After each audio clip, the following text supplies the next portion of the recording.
Good morning students. मैं आपको बताना चाह रहा था जो चैप्टर अपन पढ़ रहे हैं, चैप्टर नंबर 5 पृष्ठीय रसायन, उस चैप्टर के नोट्स जो हैं वो असाइनमेंट में डाल दिए। आप लोग वहां से अपनी फेयर कॉपी में एक चैप्टर तो हमने पढ़ रखा है, फर्स्ट चैप्टर सॉलिड स्टेट वाला था, और वो चैप्टर मैंने पूरा करवा दिया था। उसके जस्ट बाद एक या दो पेज छोड़कर आप चैप्टर नंबर 5 लिखेंगे। इसके नोट्स जो हैं वो मैं असाइनमेंट में डाल दूंगा, आप वहां से फेयर कॉपी में उसको उतार सकते हैं। ठीक है, मैं आपको जो नोट्स दे रहा हूं वो नोट्स जो है आपको एटलीस्ट अपनी फेयर कॉपी में उतारने हैं और उन्हीं से पढ़ना है आपको। ठीक है, और जो मैं आपको बोर्ड पर पढ़ा रहा हूं वो बोर्ड पर पढ़ा हुआ भी उसी नोट से रिलेटेड होगा, तो आपको समझने में ज्यादा दिक्कत नहीं आएगी। ठीक है, मैं आपको वापस से रिवाइज कर देता हूं कि चैप्टर नंबर 5 के सारे नोट्स धीरे धीरे डेली मैं आपको असाइनमेंट में डाल दूंगा। आप वहां से अपनी फेयर कॉपी में 2 या 3 पेज छोड़कर चैप्टर नंबर 5 डालकर पूरा वर्क करते जाएंगे, ऐड कीजिए। ये आपके नोट्स हैं, आपको दोबारा नहीं करने पड़ेंगे। ठीक है, उसी में से मैं पढ़ा रहा हूं। तो हमारा टॉपिक चल रहा था कोलॉइड। कोलॉइड का वर्गीकरण पढ़ रहे थे। कैपिटल सी हमारे पास है परिक्षिप्त प्रावस्था, परिक्षेपण माध्यम के मध्य आकर्षण बल के आधार पर। देखिए कल हमने कोलॉइड के बारे में पढ़ा था, थोड़ा रिवाइज कर लें। कोलॉइड क्या है? कोलॉइड एक किसका प्रकार है? विलयन का। कोलॉइड किसका प्रकार है? विलयन का। विलयन के 3 प्रकार पढ़े हमने, वास्तविक, कोलॉइड और निलंबन। हम सिर्फ किसकी बात करेंगे? कोलॉइड की। क्या पहचान है कोलॉइड विलयन की?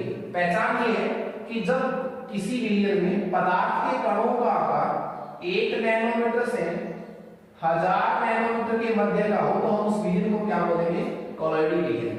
जिस प्रकार किसी वास्तविक विलयन में 2 पदार्थ होते हैं, विलेय विलायक, वैसे ही कोलॉइडल विलयन में हम उन विलेय विलायक का नाम क्या चेंज करेंगे?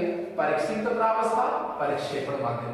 जैसे मैं कहूं नमक का जल में विलयन, तो नमक विलेय है, उसी तरह ये क्या माना जाएगा यहाँ पर? नमक परीक्षित प्रावस्था। परिक्षेपण माध्यम किसकी तरह है? विलायक की तरह। तो जब कोलॉइडल विलयनों की बात करेंगे तो हम विलेय और विलायक शब्द यूज नहीं करके क्या शब्द यूज करेंगे? परिक्षिप्त प्रावस्था और परिक्षेपण माध्यम। उसका वर्गीकरण पढ़ रहे थे हम। 2 वर्गीकरण तो हमने पढ़ लिए थे। तीसरा जो वर्गीकरण का आधार है वो है परिक्षिप्त प्रावस्था तथा परिक्षेपण माध्यम के मध्य आकर्षण बल के आधार पर। कि दोनों के मध्य आकर्षण कैसे है? देखिए कोलॉइडल विलयन किससे मिलकर बनेगा? परिक्षिप्त प्रावस्था परिक्षेपण माध्यम में परिक्षेपित रहती है, मिली भी रहती है। तो यदि दोनों के मध्य आकर्षण बल है तो जल्दी विलयन बन जाएगा, दुर्बल आकर्षण बल है तो विलयन नहीं बनेगा। तो आकर्षण बलों के आधार पर कोलॉइडल विलयन के 2 प्रकार हो गए, द्रव स्नेही कोलॉइड और द्रव विरोधी कोलॉइड। कोलॉइड का मतलब ही कोलॉइडल विलयन है। देखिए मूलभूत अंतर क्या है दोनों में?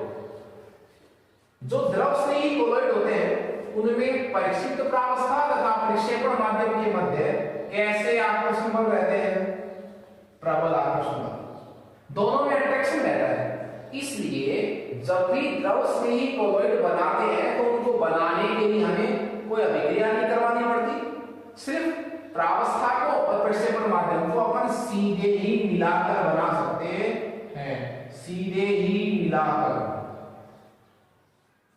तो यदि आपको द्रव स्नेही कोलॉइड बनाना हो तो आप परिक्षिप्त प्रावस्था तथा परिक्षेपण माध्यम को सीधे मिला दीजिए, क्या बन जाएगा? द्रव स्नेही कोलॉइड। क्यों बन जाएगा? क्योंकि इन कोलॉइडल विलयनों में प्रावस्था तथा परिक्षेपण माध्यम के मध्य कैसे आकर्षण बल रहते हैं? प्रबल। जो द्रव स्नेही कोलॉइड होते हैं वो उत्क्रमणीय प्रकृति के होते हैं। उत्क्रमणीय का मतलब क्या है?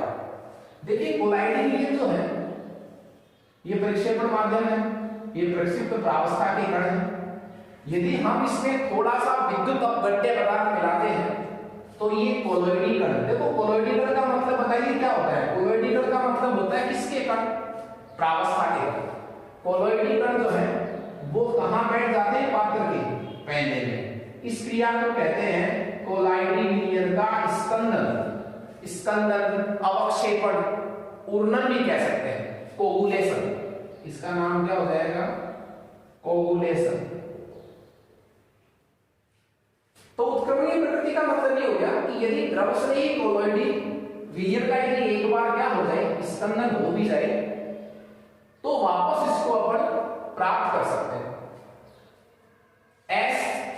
स्थायी होते हैं। स्थायी का मतलब क्या हुआ, देखें कि इनको द्रव स्नेही कोलोइड में जो कोलोइडी कणों को हमें नीचे बैठाना होता है, मतलब इनका क्या करवाना है, यदि स्कंदन, तो विद्युत अपघट्य की बहुत अधिक मात्रा चाहिए, बहुत अधिक मात्रा। इन कणों को कहां बैठाना है, नीचे बैठाना है। इसका मतलब कम मात्रा से इनका स्कंदन नहीं होगा, तो ये कैसे हुए, स्थायी हुए। जैसे किसके सॉल्यूशन, स्टार्च का, गोंद का, ये सब कोलाइडी सॉल्यूशन जो है वो किस में आते हैं, द्रव स्नेही है। दूसरा जो प्रकार था वो हमारा है द्रव विरोधी कोलोइड।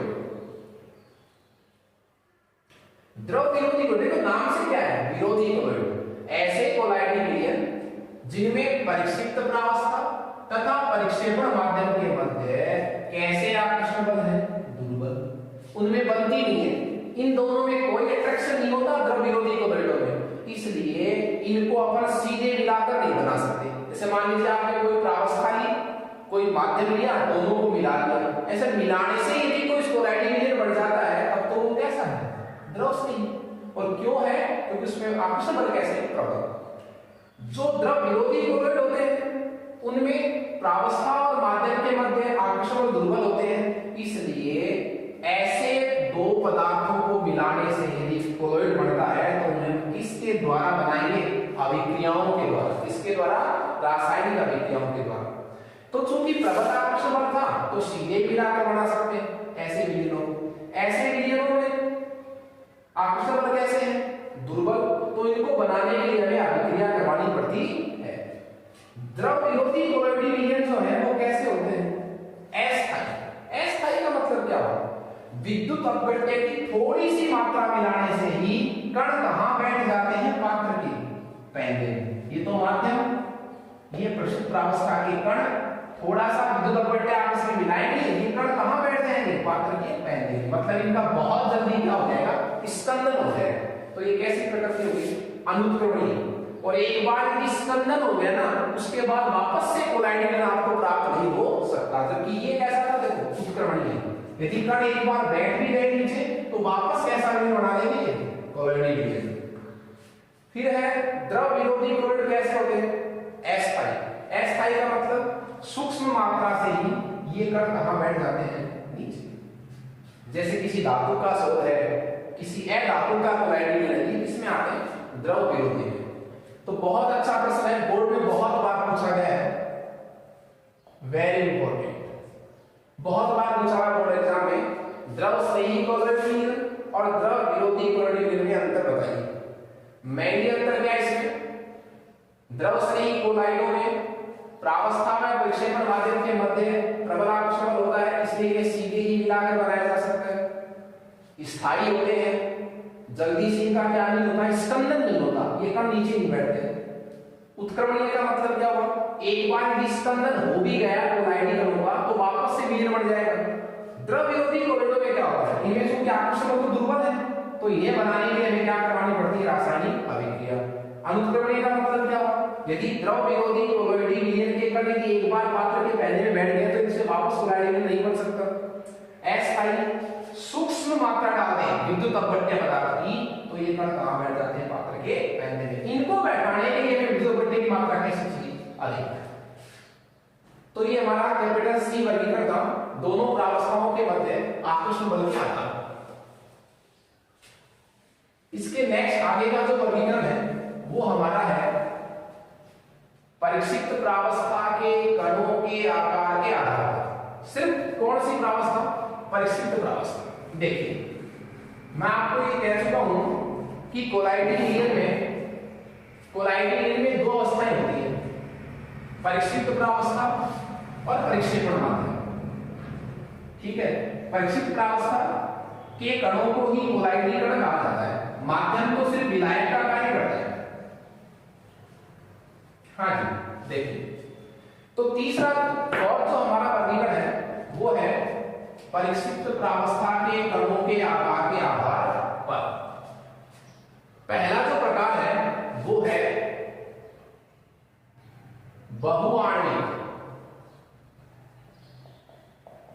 बहुआण्विक कोलोइड। देखिए बहुआण्विक कोलोइड में क्या होगा,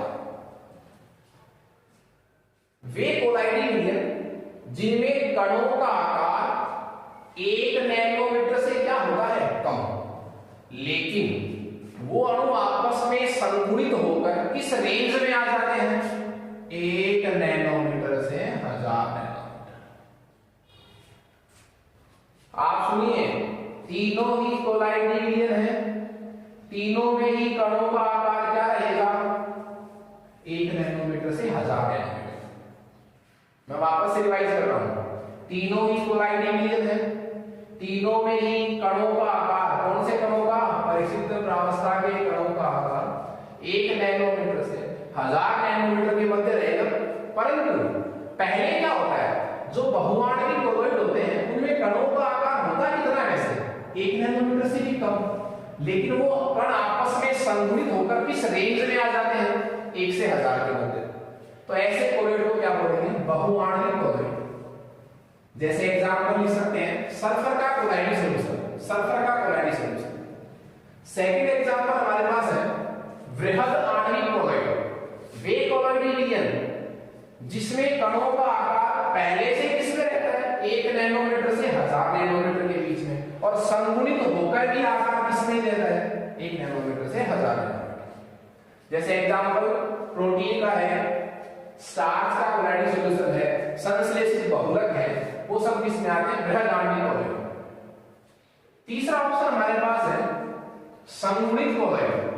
संगुणित कोलॉइड का एक नाम और भी है सहचारी कोलॉइड, जिसको मैं मिसेल भी कह सकता हूं। देखिए बहुत अच्छा टॉपिक है ये। संगुणित कोलॉइड और सहचारी कोलॉइड का मतलब ये हुआ कि ये वे कोलाइडी मीडियम है जिनमें यदि पदार्थ की मात्रा क्या रहती है, जब कम, जब परिक्षिप्त प्रावस्था की मात्रा सांद्रता क्या रहती है, कम, तब तो वे किसका काम करते हैं, एक प्रकार का सामान्य विद्युत अपघट्य का कार्य करते हैं। और जब इनकी सांद्रता बढ़ा दी जाए, अधिक सांद्रता कर दी जाए, अधिक सांद्रता कर दी जाए, अधिक सांद्रता कर दी जाए, तो इनका जो आकार है वो 1 नैनोमीटर से 1000 नैनोमीटर के मध्य आ जाता है। मतलब ये किसका काम करने लग जाते हैं, कोलॉइड मीडियम का। तो इसकी क्या परिभाषा होगी संगुणित कोलॉइड की, कि वे पदार्थ जो कम सांद्रता पर तो एक सामान्य विद्युत अपघट्य की तरह कार्य करते हैं, पर यदि पदार्थ की मात्रा बढ़ा दी जाती है, सांद्रता अधिक कर दी जाती है, तो वो किसकी तरह बिहेव करने लगते हैं, कोलॉइडी मीडियम की तरह व्यवहार करने लगते हैं। ऐसे कोलॉइडी मीडियम को अपन क्या नाम बोलेंगे, संगुणित कोलॉइड या सहचारी कोलॉइड। एक अलग नाम है ऐसा, मिसेल। मिसेल क्या है, देखिए कितने अणु, 100 से लगभग 100 से अधिक संगुणित कोलॉइड के जो अणु होते हैं वो मिलकर के जो स्ट्रक्चर बनाते हैं, उस स्ट्रक्चर का नाम क्या है, मिसेल। तो मिसेल में संगुणित कोलॉइड में फर्क क्या हुआ, संगुणित कोलॉइड का मतलब कणों का आकार तो क्या है, 1 नैनोमीटर से 1000 नैनोमीटर। और इसकी खास बात क्या है, जब पदार्थ की मात्रा कम रहती है, मतलब प्रावस्था की सांद्रता कम रहती है, तो वो एक सामान्य विद्युत अपघट्य की तरह कार्य करता है। और यदि सांद्रता ज्यादा हो जाए तो वो कोलॉइडी मीडियम की तरह व्यवहार करने लग जाता है। मिसेल का मतलब कब आएगा, जब 100 से अधिक संगुणित कोलॉइड के अणु परस्पर जुड़ जाते हैं तो एक स्ट्रक्चर बनती है, स्ट्रक्चर का नाम क्या है, मिसेल। तो आपसे ये पूछ सकते हैं मिसेल किसे कहते हैं, 100 से अधिक संगुणित कोलॉइड के अणु मिलकर जो संरचना बनाते हैं वो क्या कहलाती है, मिसेल।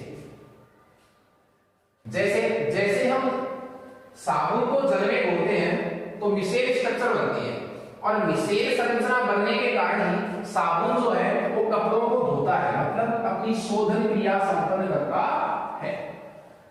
हम आगे बढ़ेंगे कि मिसेल का निर्माण किस प्रकार होता है, मिसेल का निर्माण किस प्रकार होता है।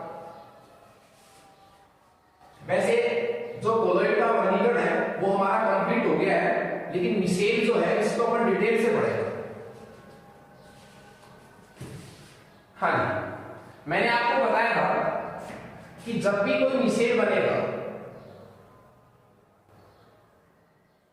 तो कैसे बनेगा, कितने अणु, 100 से अधिक किसके अणु, संगुणित कॉलॉइड, 100 से अधिक संगुणित कॉलॉइड के जो अणु होते हैं वो मिलकर जो स्ट्रक्चर बनाते हैं वो क्या कहलाती है, मिसेल। देखिए मिसेल का निर्माण होने के लिए मिनिमम जो सांद्रता चाहिए उसे कहते हैं क्रांतिक मिसेल सांद्रता, CMC, क्रिटिकल मिसेल कंसंट्रेशन। ऐसे नहीं है कि जैसे आप संगुणित कॉलॉइड, हर कॉलॉइड जो है वो क्या बताएगा, मिसेल। तो मिसेल का निर्माण एक निश्चित सांद्रता पर होता है और उस सांद्रता को क्या कहते हैं, क्रांतिक मिसेल सांद्रता। जैसे आप जब साबुन को जल में घोलेंगे, साबुन को जल में घोलेंगे तो मिसेल कब बनेगा, जब साबुन की सांद्रता कितनी हो जाएगी, 10⁻³ से 10⁻⁴ मोल प्रति लीटर। तो कहने का मेरा मतलब ये हो गया, साबुन की CMC का मान कितना हो गया, 10⁻⁴ तो मेरे कहने का मतलब ये है कि संगुणित कॉलॉइड की निश्चित सांद्रता होती है तभी क्या बनता है उससे मिसेल, और उस सांद्रता को क्या कहते हैं, क्रांतिक मिसेल सांद्रता। तो साबुन के लिए CMC की वैल्यू कितनी होगी, 10⁻⁻⁴। तो इस तरह मिसेल का निर्माण किससे होता है, संगुणित कॉलॉइड से। कितने अणु मिलते हैं, लगभग 100 से अधिक मिलकर संरचना बनाते हैं, एक निश्चित सांद्रता होता है, इसका नाम क्या होता है, CMC। अब हम पढ़ेंगे कि किस प्रकार साबुन जल में घुलकर क्या बनाता है, मिसेल। किस प्रकार साबुन जो है वो जल में घुलकर मिसेल स्ट्रक्चर बनाता है। जैसे आप देखिए साबुन को जल में घोलते हैं, जैसे आप साबुन को जल में घोलते हैं तो साबुन के 2 टुकड़े हो जाते हैं। साबुन के 2 टुकड़े का मतलब ये नहीं है कि जो आपने पदार्थ लिया है साबुन उसके 2 टुकड़े हो जाते हैं, उसका जो स्ट्रक्चर फॉर्मूला होता है उसके 2 टुकड़े हो जाते हैं। साबुन लेते हैं अपने कोई भी, साबुन भी कैसा लेंगे, जो कपड़े धोने का है,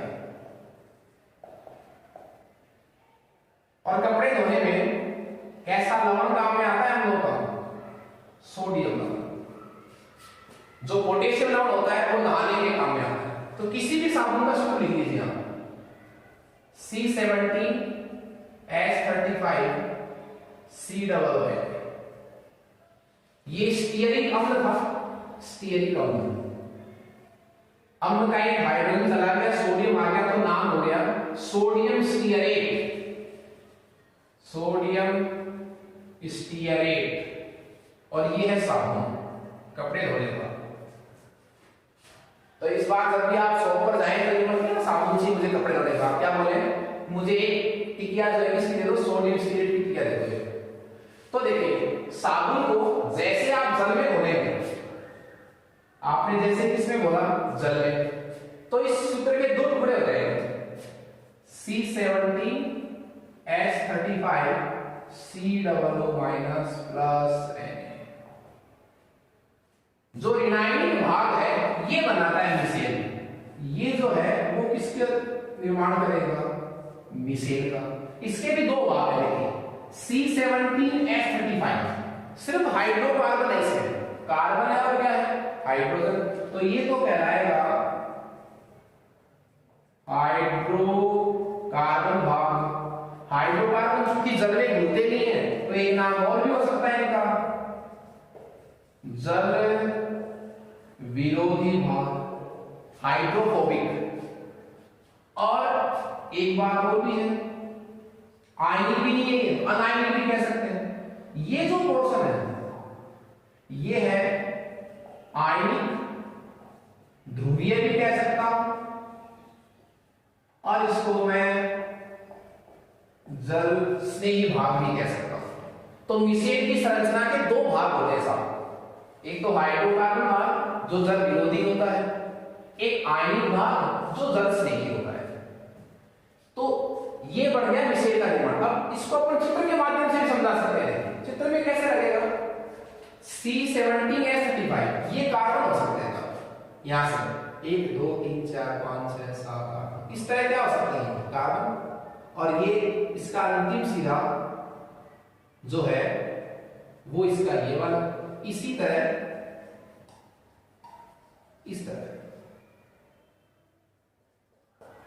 इस तरह ये, तो ये भाग तो क्या हो जाएगा जल विरोधी, ये क्या हो गया वो जल स्नेही। तो ये स्ट्रक्चर क्या कहलाएगी, मिसेल कहलाएगी। मैं इसको वापस रिवाइज कर रहा हूं। जैसे आप साबुन को जल में घोलते हैं, साबुन का आयन हो जाता है, ये ऋणायनिक भाग है जो मिसेल का निर्माण करेगा। इसके भी खुद के दो भाग हैं, जल विरोधी, जल स्नेही। इस सूत्र को C17H35COO- को इस तरह भी रिप्रेजेंट कर सकते हैं। ये तो क्या है जल विरोधी हाइड्रोकार्बन भाग, और ये क्या है जल स्नेही। तो इस तरह मिसेल बनता है। मिसेल बनने की शर्त क्या है, संगुणित कोलोइड की एक निश्चित सांद्रता पर ही मिसेल का निर्माण होता है, जिसको क्रांतिक मिसेल सांद्रता कहते हैं। और साबुन जब मिसेल स्ट्रक्चर बनाता है तभी वो शोधन क्रिया संपन्न करता है, अपरेट होता है। अब इस तरह बन तो गया, लेकिन ये अणु सब किसके, एक मिसेल अणु है, ये दूसरा मिसेल अणु है। इस तरह खूब सारे अपन क्या बना सकते हैं मिसेल अणु, इस तरह।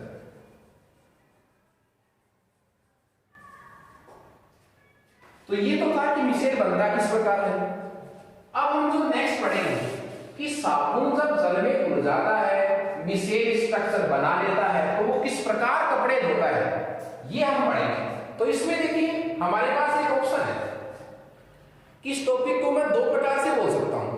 दो प्रकार से कैसे बोल सकता हूं कि साबुन किस प्रकार शोधन क्रिया संपन्न करता है। तो इस टॉपिक को मैं दो प्रकार से लिख सकता हूं। या तो इस तरह लिख सकता हूं कि साबुन की शोधन क्रिया, साबुन की शोधन क्रिया,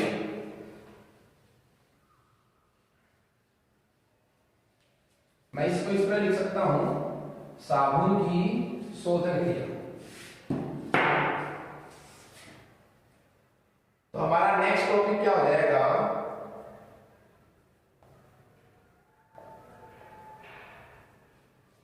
साबुन की शोधन क्रिया।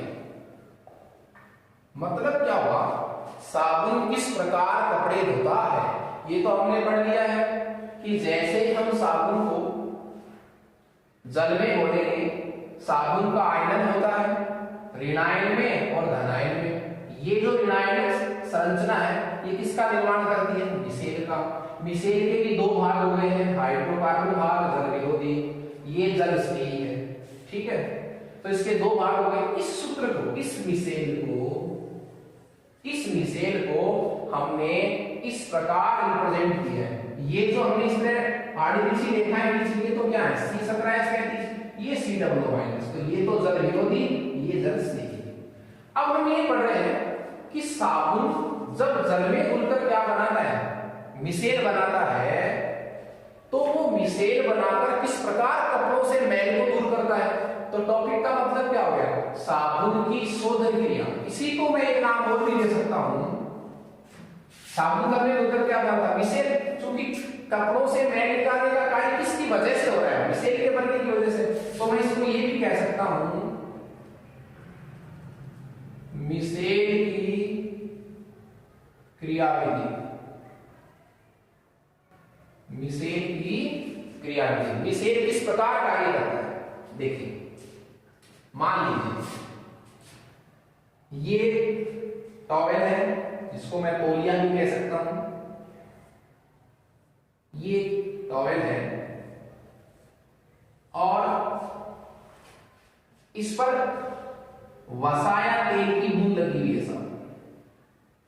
ये क्या हो जाएगी, वसा या किसकी बूंद है, तेल की बूंद। वसा या किसकी बूंद लगी हुई है, तेल की बूंद। इसको हमको यहां से इस कपड़े से अलग करना है, तो इस पर हम पानी डालते हैं। पानी डालने के बाद हम इस पर साबुन लगाएंगे। साबुन इस पर जब लगाएंगे, साबुन से झाग बनेंगे, साबुन जैसे ही जल के संपर्क में आएगा क्या बनाएगा, वो मिसेल बनाएगा। कैसे स्ट्रक्चर बनाएगा, उस तरह। अब देखिए बूंद किसकी लगी हुई थी, वसा या तेल की। वसा हो तेल हो, ये कैसे यौगिक होते हैं कि अध्रुवीय। अध्रुवीय का मतलब ये जल में नहीं घुलते। तो जो साबुन द्वारा बनाया गया जो मिसेल है वो इस वसा या तेल की बूंद के चारों तरफ घेरा बना लेता है। किस प्रकार घेरा बनाता है कि मिसेल का जो अध्रुवीय भाग होता है, जल विरोधी, ये जल विरोधी भाग था, ये जल विरोधी भाग तो किसकी तरफ रहता है, वसा या तेल के बूंद की तरफ, और जो जल स्नेही भाग होता है वो H2O की तरफ रहता है, मतलब बाहर। H2O तो यहां भी है, तो मतलब किसकी तरफ रहता है, बाहर की तरफ, जल की तरफ। तो इस तरह वसा की बूंद की तरफ जो मिसेल संरचना इकट्ठी हो जाती इस तरह।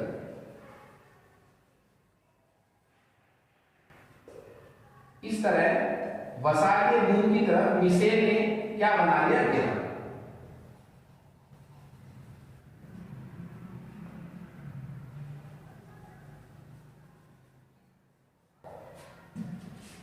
मैं वापस से रिवाइज कर रहा हूं। एक टॉवेल पर वसा की बूंद लगी हुई है, आपने इस पर पानी डाला, साबुन लगाया, साबुन ने मिसेल संरचना बनाई, उस तरह की संरचना बनाई। लेकिन ये वसा के बूंद की तरफ इस तरह अरेंज होगा। कैसे अरेंज होगा, अपने वाला जो जल विरोधी भाग है वो तो किसकी तरफ रखेगा, वसा के बूंद की तरफ, और जो जल स्नेही भाग है वो किसकी तरफ रखता है, जल की तरफ। ठीक है। अब देखिए आप, वसा या तेल की बूंद जो है वो भी जल में नहीं घुलती। ये जो पोर्शन है ये भी जल विरोधी है, समान समान तो होता है, तो ये भाग तो इसमें घुल जाएगा।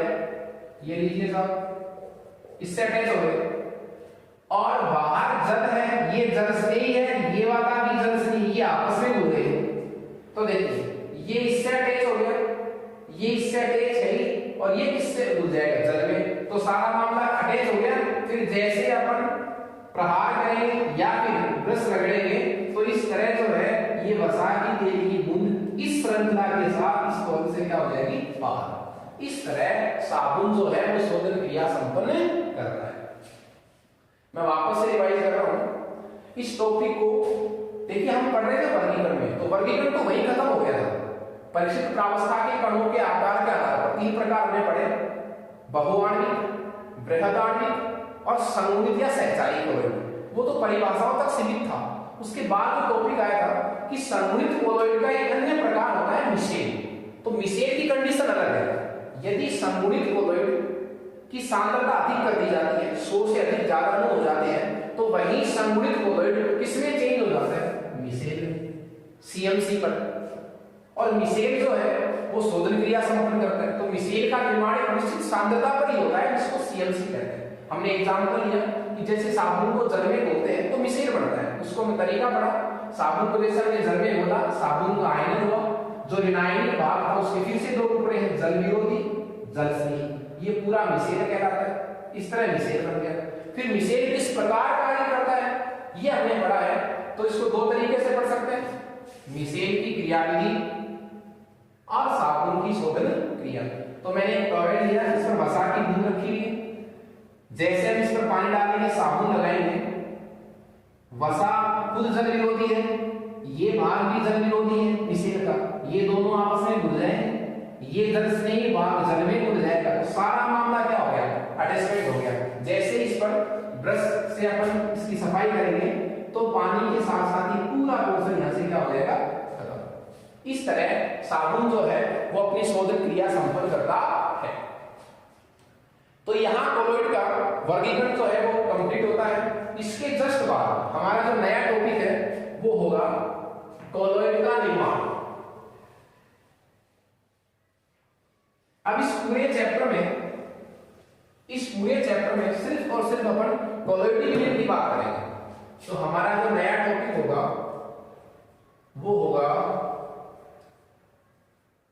कोलॉइडल यूनिट का निर्माण। कोलॉइड बोलो चाहे कोलॉइडल यूनिट बोलो, कोलॉइड का निर्माण।